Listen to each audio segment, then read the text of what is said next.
അധ്യായം 2. Yes, yes, ഞാൻ വിജയിച്ചിരിക്കുന്നു. വർഷങ്ങളായുള്ള എന്റെ ഗവേഷണത്തിന് ഫലമുണ്ടായിരിക്കുന്നു. ബെഞ്ചമിൻ സന്തോഷം കൊണ്ട് തുള്ളിച്ചാടി.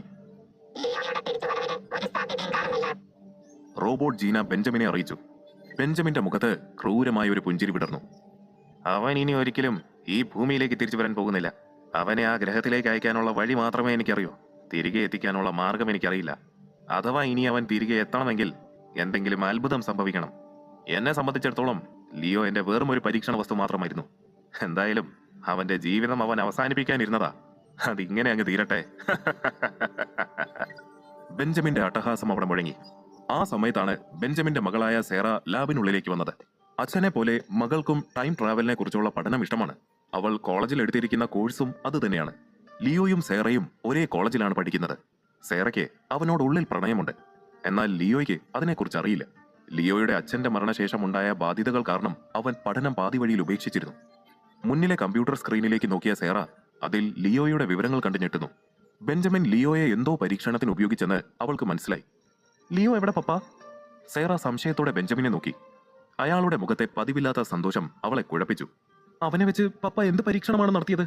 പപ്പയെ കൊണ്ട് കഴിയുന്ന രീതിയിൽ ആ കുടുംബത്തിനെ സഹായിക്കാൻ വേണ്ടിയാണ് ഞാൻ അവന്റെ വിവരങ്ങൾ നൽകിയത്. പപ്പ അത് ദുരുപയോഗം ചെയ്തോ? അവന് പപ്പ എന്താ ചെയ്തത്? സേറ, നീ സമാധാനമായിരിക്കെ. ലിയോയ്ക്ക് ഒന്നും സംഭവിച്ചിട്ടില്ല. അവനെ ഞാൻ സുരക്ഷിതമായ ഒരു സ്ഥലത്തേക്ക് അയക്കുക മാത്രമാണ് ചെയ്തത്. അവൻ അവിടെ സേഫ് ആയിരിക്കും. ബെഞ്ചമിൻ ഉള്ളിലെ സന്തോഷം മറച്ചു വെച്ച് പറഞ്ഞു. പപ്പ പറയുന്നത് ഞാൻ വിശ്വസിക്കണോ? സേറ പുച്ഛത്തോടെ ബെഞ്ചമിനെ നോക്കി. ലിയോയ്ക്ക് എന്തെങ്കിലും സംഭവിച്ചാൽ അതെനിക്ക് സഹിക്കാൻ കഴിയില്ല. പപ്പ അവനോട് ഇങ്ങനെ കാണിക്കുമെന്ന് ഞാൻ ഒരിക്കലും കരുതിയില്ല. ബെഞ്ചമിൻ ചിരിച്ചുകൊണ്ട് അവളെ നോക്കി. എന്റെ സേറ, ലിയോയ്ക്ക് അവനെ സ്വയം സംരക്ഷിക്കാനുള്ള കഴിവ് പോലുമില്ല. പിന്നെയാണോ അവൻ നിന്നെ കൂടി നോക്കുന്നത്? മോൾക്ക് പപ്പയില്ലേ? അവൻ എന്തായാലും മരിക്കാൻ തീരുമാനിച്ചവനാണ്. അങ്ങനെയുള്ളവന് ഞാനൊരു പുനർജന്മം നൽകി, അത്രയേ ഉള്ളൂ. അങ്ങ് ദൂരെ മറ്റൊരു ലോകത്തേക്ക് ഞാൻ അവനെ അയച്ചു. ഇനി അതാണ് അവന്റെ ലോകം. സേറ കേട്ടതൊന്നും വിശ്വസിക്കാൻ കഴിയാതെ മുന്നിലുള്ള ഹോളോഗ്രാഫിക് സ്ക്രീനിലേക്ക് നോക്കി.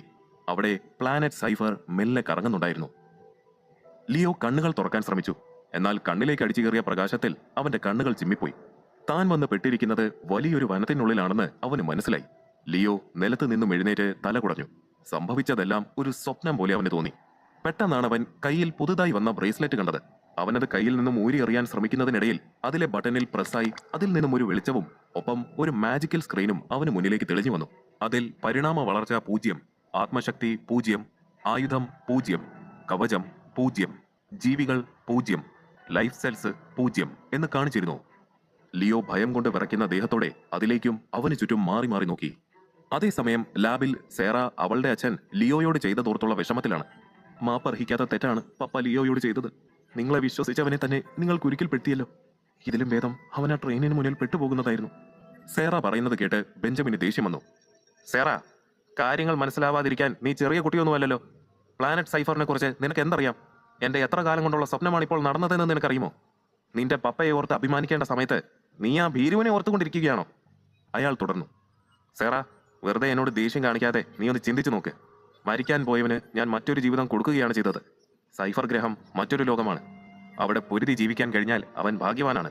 ദൈവത്തിനോളം യോഗ്യമായ ഒരു ജീവിതം അവൻ അവിടെ ഉണ്ടാക്കിയെടുക്കാൻ കഴിയും. അതിന് അവന് വേണ്ട ഒരേ ഒരു യോഗ്യത വേട്ടയാടാൻ അറിയുക എന്നുള്ളത് മാത്രമാണ്. സേറ നിറഞ്ഞ കണ്ണുകൾ വാശിയോടെ തുടച്ചു മാറ്റി ദേഷ്യത്തോടെ ബെഞ്ചമിനെ നോക്കി പറഞ്ഞു. ലിയോയെ തിരികെ കൊണ്ടുവരാൻ എന്തെങ്കിലും വഴിയുണ്ടോ? ബെഞ്ചമിൻ സൗമ്യമായ പുഞ്ചിരിയോടെ അവളെ നോക്കി. ഒരു വഴിയുണ്ട് സേറ.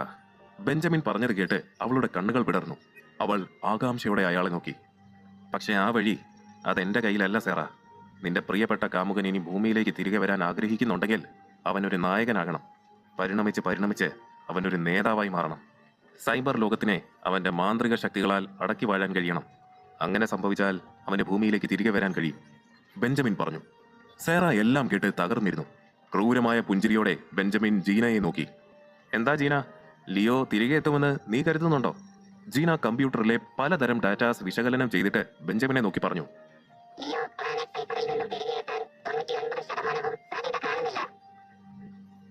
ബെഞ്ചമിൻ എന്തോ തമാശ കേട്ടതുപോലെ ചിരിച്ചുകൊണ്ട് പറഞ്ഞു.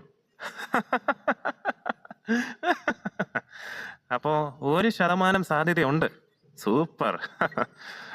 ആ 1% കൊണ്ട് അവൻ സിനിമയിലെ നായകനെ പോലെ എല്ലാം അതിജീവിച്ച് ഇവിടെ എത്തുമോ? സേറയ്ക്ക് അവളുടെ പ്രണയത്തിനെ സ്വന്തമാക്കാൻ കഴിയുമോ? അതോ ലിയോയുടെ ജീവിതം സൈഫറിൽ തന്നെ അവസാനിക്കുമോ? ഒക്കെ കണ്ടറിയണം. ബെഞ്ചമിൻ ഉറക്കെ ഉറക്കെ ചിരിച്ചു.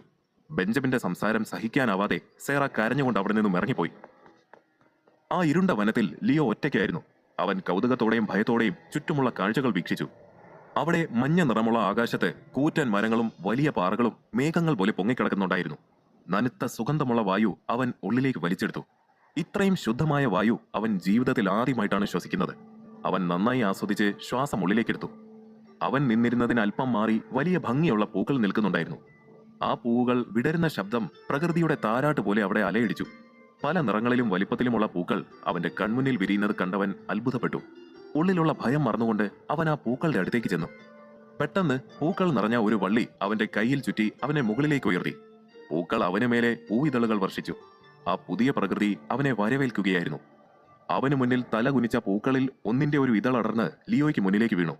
അവൻ നോക്കി നിൽക്കെ അടർന്നു വീണ ആ ഇതളിൽ നിന്നും ചെറിയൊരു പ്രകാശം പുറപ്പെടുകയും അതൊരു സ്വർണ്ണ വർണ്ണത്തിലുള്ള പൂവിതളായി മാറുകയും ചെയ്തു. വള്ളികളിൽ നിന്ന് സ്വതന്ത്രനായ ലിയോ അത്ഭുതത്തോടെ ആ പൂവിതളിനെ കയ്യിലേക്കെടുത്തു. സൂക്ഷ്മതയോടെ അതിനെ നിരീക്ഷിച്ചിട്ട് അവൻ തന്റെ പോക്കറ്റിലേക്ക് അതിനെ നിക്ഷേപിച്ചു. ലിയോ മുന്നോട്ടുള്ള ഓരോ ചുവടുകളും വളരെ ശ്രദ്ധയോടെയാണ് വെച്ചത്. പ്രൊഫസർ ബെഞ്ചമിന്റെ ചതി തിരിച്ചറിയാൻ കഴിയാതെ അവൻ കയ്യിൽ ഘടിപ്പിച്ചിരുന്ന GPS ട്രാക്കറിലെ സിഗ്നലിലേക്ക് നോക്കി. അതുപയോഗിച്ച് കാണാതായ ഡേറ്റ കളക്ടറിനെ അന്വേഷിച്ച് ദിക്കും ദിശയും അറിയാതെ ലിയോ ആ കാട്ടിൽ അലഞ്ഞു തിരിഞ്ഞു.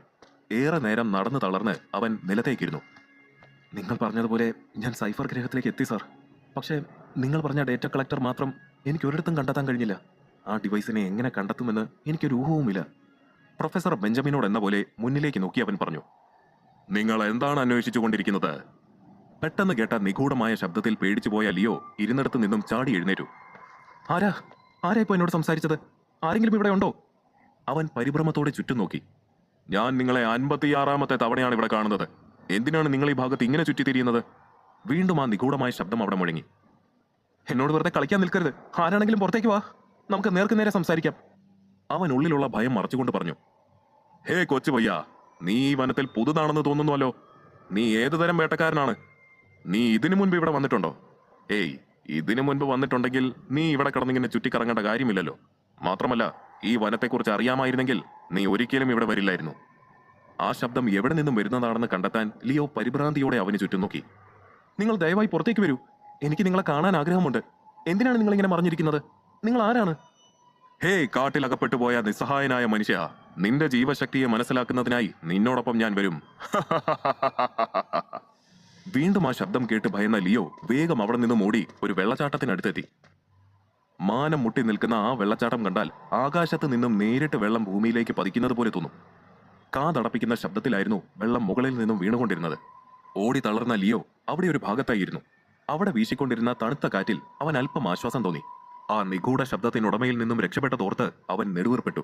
ദാഹം തോന്നിയ ലിയോ അല്പം വെള്ളം കുടിക്കാനായി ഒഴുകി വരുന്ന വെള്ളത്തിലേക്ക് കുനിഞ്ഞു. അവൻ കൈകൊണ്ട് അല്പാൽപമായി വെള്ളം കോരി കുടിച്ചു. മുന്നിലുള്ള വെള്ളത്തിൽ കാണുന്ന തന്റെ പ്രതിബിംബത്തിലേക്ക് അവൻ ഒരു നിമിഷം നോക്കി നിന്നു. നിനക്ക് ദാഹിക്കുന്നുണ്ടോ? പെട്ടെന്ന് കേട്ട ശബ്ദത്തിൽ അവൻ പേടിച്ച് നിലവിളിച്ചുകൊണ്ട് പിന്നിലേക്ക് വീണു. അവന്റെ മുന്നിൽ ഒരു കുഞ്ഞു രൂപം നിൽക്കുന്നുണ്ടായിരുന്നു. ലിയോ പേടിയോടെ അതിനെ നോക്കി. വൃത്താകൃതിയിലുള്ള ചെറിയൊരു രൂപം, ജെല്ലി കൊണ്ട് നിർമ്മിച്ചതുപോലെയുള്ള ശരീരം, അതിൽ നിന്നും മുളച്ചിരിക്കുന്നത് പോലെയുള്ള ചെറിയ കൈകാലുകൾ. ഒരു കൈപ്പത്തിയോളം മാത്രം വലിപ്പമുള്ള ആ രൂപത്തെ കണ്ട് പരിഭ്രാന്തനായ ലിയോ നിലത്ത് നിന്നും ഒരു കമ്പെടുത്ത് അതിനെ ആട്ടി ഓടിക്കാൻ ശ്രമിച്ചു.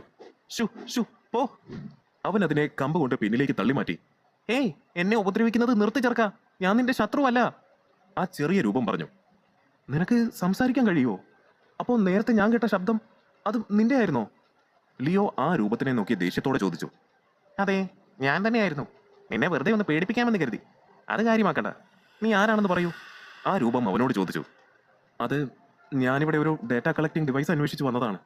ആ മെഷീനിൽ ചെറിയൊരു പ്രശ്നമുണ്ട്. അത് ശരിയാക്കിയാൽ മാത്രമേ എനിക്ക് വീട്ടിലേക്ക് പോകാൻ കഴിയൂ. പ്രൊഫസർ ബെഞ്ചമിൻ സെൻഡ് ചെയ്ത ടെലിപ്പോർട്ടിംഗ് മെഷീൻ ഉറപ്പായും ഈ ഭാഗത്ത് എവിടെയെങ്കിലും ഉണ്ടാകും. പക്ഷേ ഈ GPS ട്രാക്കറിൽ എനിക്കതിൻ്റെ ഒരു സിഗ്നലും കിട്ടുന്നില്ല. അവൻ വെപ്രാളത്തിൽ പറഞ്ഞു നിർത്തി. മതി മതി, എനിക്ക് നീ പറയുന്നതൊന്നും മനസ്സിലാകുന്നില്ല, ആ ചെറിയ രൂപം പറഞ്ഞത് കേട്ട് ലിയോയുടെ മുഖം മങ്ങി.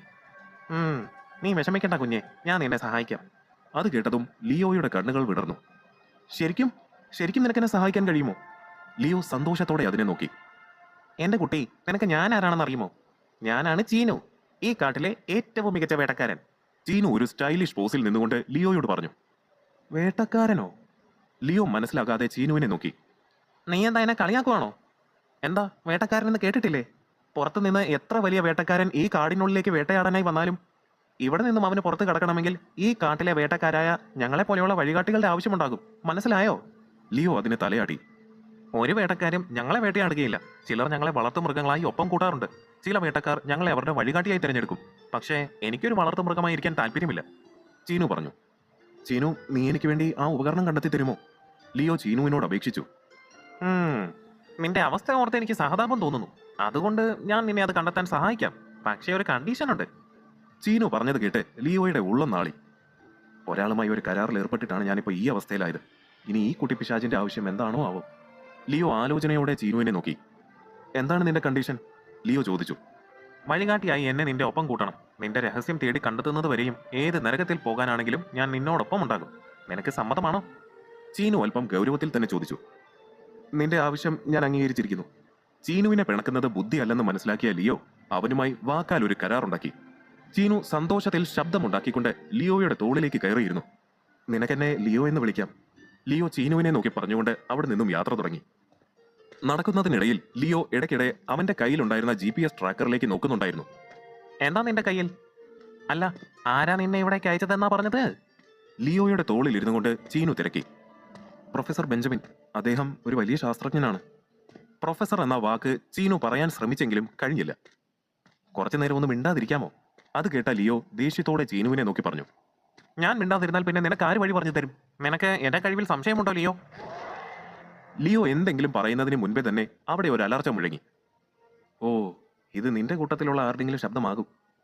നേരത്തെ ചീനു ലിയോയെ പറ്റിച്ചതോർത്ത് അവൻ പറഞ്ഞു. ഇപ്രാവശ്യം അല്പം കൂടി അടുത്തു നിന്ന് ആ അലർച്ച കേട്ടു. ഇത് ഞങ്ങളുടെ ശബ്ദമല്ല ലിയോ. ചീനു പറഞ്ഞത് കേട്ട ലിയോ പരിഭ്രാന്തനായി ചുറ്റും നോക്കി. അടുത്തടുത്ത് വരുന്ന കാലടി ശബ്ദത്തിൽ അവൻ ഭയന്നു പറച്ചു. ജീവൻ വേണമെങ്കിൽ ഓടിലിയോ, ഇല്ലെങ്കിൽ അത് നിന്നെ കൊല്ലും. ജീവനോടുണ്ടെങ്കിൽ നമുക്ക് ഇനിയും കാണാം. ചീനുവിന്റെ ശബ്ദം മാത്രമേ ഉണ്ടായിരുന്നുള്ളൂ. അവൻ പരിഭ്രമത്തോടെ ചീനുവിനായി ചുറ്റും നോക്കി. അയ്യോ ചീനു, നീ എവിടെ പോയി? എന്നെ ഒറ്റയ്ക്കാക്കിയിട്ട് പോകാതെ ചീനു, നീ എവിടെയാണ്? ലിയോ പരിഭ്രാന്തിയോടെ ചീനുവിനെ തിരയുന്നതിനിടയിൽ അവന് മുന്നിലേക്ക് ഇരട്ട തലയുള്ള ചുവന്ന ഭീകരനായ ഒരു ചെന്നായ വന്നു നിന്നു. എന്ത് ചെയ്യണമെന്നറിയാതെ നിസ്സഹായനായി ആ പാവം ചെറുപ്പക്കാരൻ ആ വന്യമൃഗത്തിന് മുന്നിൽ ശ്വാസം നിലച്ചു നിന്നുപോയി.